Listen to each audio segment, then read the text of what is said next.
This is Dad Talk, a blog for fathers on the subject of parenting. How is the education system working for your child? Everyone knows the vast differences between inner city schools and county schools, between wealthy areas and poor areas, charter schools and private schools. I can go on and on, but for education, what does this mean? Well, for starters, some kids start off with a definite disadvantage than others. I think when teachers are compensated properly, they tend to do a better job.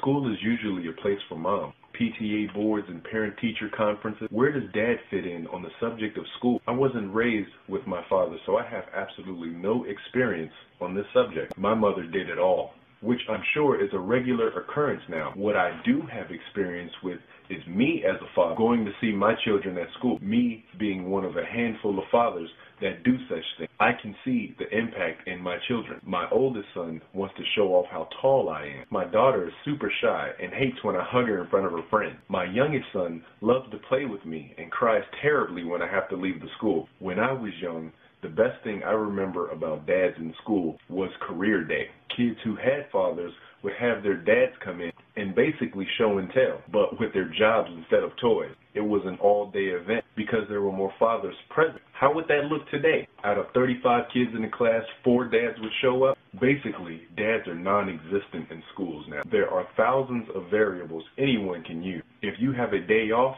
or you work in the afternoon, it would please your children greatly to have dad show up and make a surprise visit. EducationWorld.com said nearly 70% of non-resident fathers and 50% of fathers in two-parent families are not involved in school-related activities. Dads, you make the difference. If you could spend a few hours a day, once a month, the difference that would make to your young. So my question for this video is, as dads, are we doing enough for our children's educational development? Let's see if we can come up with a simple solution, something we can implement immediately. Let's at the very least start a discussion on it. I await your response. Until then, dads, tell your children you love them. Kimari, Jakeem, Najee, Dad loves you.